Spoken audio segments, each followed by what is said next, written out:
tape, man. Yeah, they have a lot of talent, and they've recruited at a high level for a long time. They're a talented group. So in order to go out there, we got to go execute, and we got to make some plays. And I think that's one thing we didn't do enough of the other night was we just didn't make enough plays. We had one-on-one opportunities, and so when you get those opportunities, no matter what it is, it doesn't matter if you're a ball carrier one-on-one in the open field with a tackler or receiver, or if it's an O-lineman in a one-on-one protection situation, like you got to make and win one-on-one battles, and like I said, I think that's going to be big for us this Saturday. Was there ever a doubt that Hudson was not going to play at Iowa? Yeah.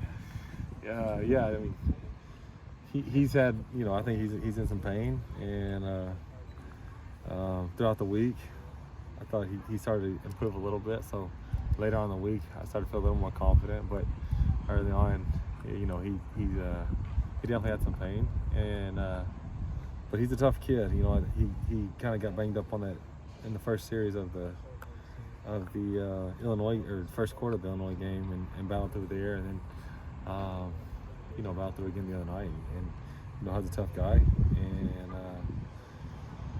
he's a joy to coach. He does what you ask him to do, and so we're fortunate to have him. How much not being 100% you think factored into how he played at Iowa, maybe as far as holding the ball too long, maybe not running much? I would imagine so. You know what I mean? And I think that as a competitor, you got to, like, when you're out there on the field, but like when you're out there on the competing, I know, like, you try the best not to think about it, and just play your style of football.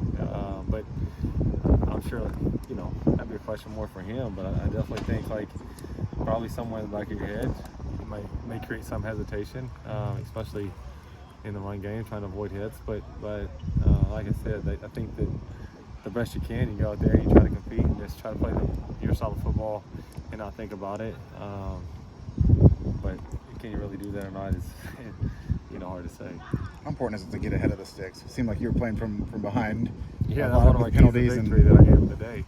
That was the frustrating thing about the other night. A lot of the, Iowa does a great job and on defense, and you can't have self-inflicted wounds and expect to beat a team that does a job as well as Iowa does, And so a lot of drives we killed ourselves, and like I said, against a team like that, like, you can't afford it. And so we have a dropped exchange, a dropped snap, a snap before it was ready, penalties.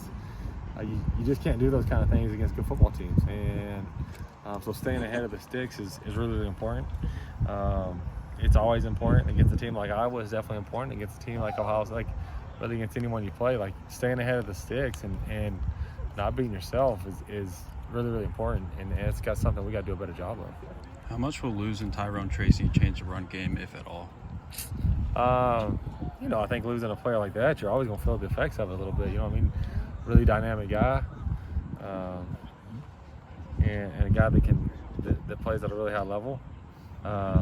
He's been as consistent and as explosive as anyone has. I think consistently throughout the year. So, when he was limited the other day, and when he is limited, I think it hurts you just because you're taking an explosive guy off the field. But you still got to go. That's still a pretty talented room, and we still got to go execute. We got guys. I thought some of those other guys ran hard.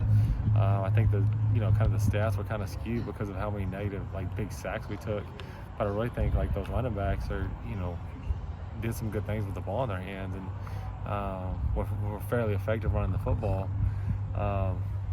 Just you can't afford to take all those big sacks, And so, but the running backs, I thought, like I said, were pretty effective running the football, and they're going to have to continue to be effective, and we got to run the football at a high level to give ourselves chances to win.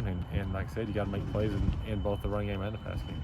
Speak to the loss of Marcus Bowe. I mean, popular player, good player, and just the impact that could have on the line.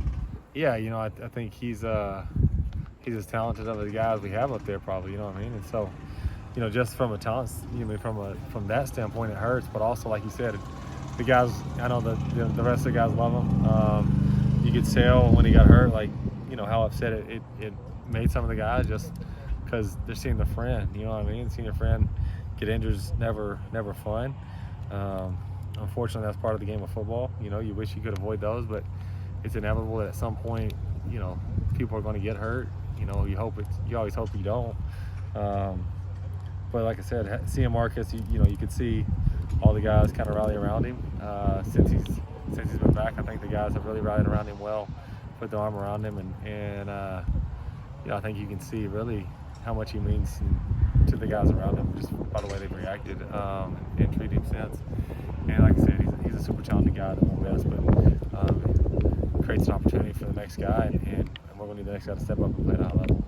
How familiar are you with the Spoilermakers nickname and what Purdue has done when facing top 5 teams here in the last 10, 15 years? Yeah, you know, you see it I've seen it from afar for a long time, then you get here, and like I said, you kind of see it from inside the building, which is fun. And you know, one of the coolest things about Purdue so far since I've been here is just the support of the fans and playing in Ross 8 and the atmosphere that's created every time. And so, you know, I think that you can see why as an opponent it can be a tough place to come in and win, because like I said, I think we have an unbelievable fan base. We have a great atmosphere in there every Saturday. And so it's not an easy place to come play. And we look forward to being in there again this coming Saturday. You've been in games like this when you were playing, coaching. What is it about teams that are maybe the underdog that rise to the occasion when you get this kind of an opportunity?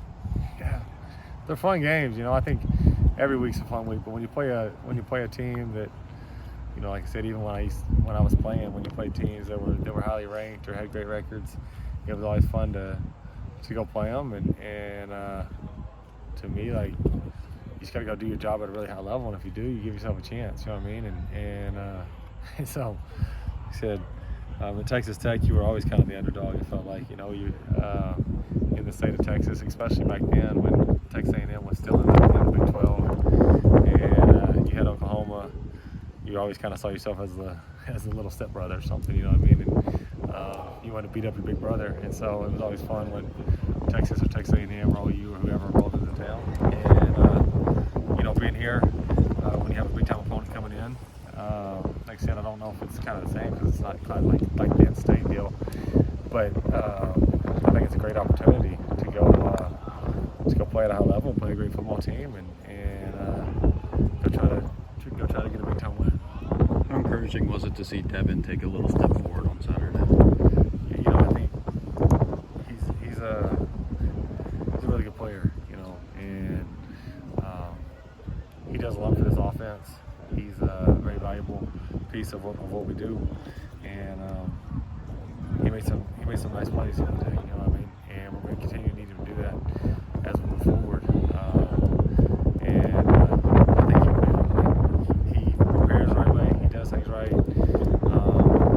and because of that, I think, you know, he'll continue to play at a high level and do things right. You know, he kind of had some bad luck early, just with putting the ball on the ground. But other than that, like, he anytime he has the ball, he's hard to tackle. You know what I mean? And so it's crazy. It looks like legs are going all over the place. He's kind of fun to watch run, but he's a slither. He has a great feel for space. He has a great feel for run schemes, and does a great job for us.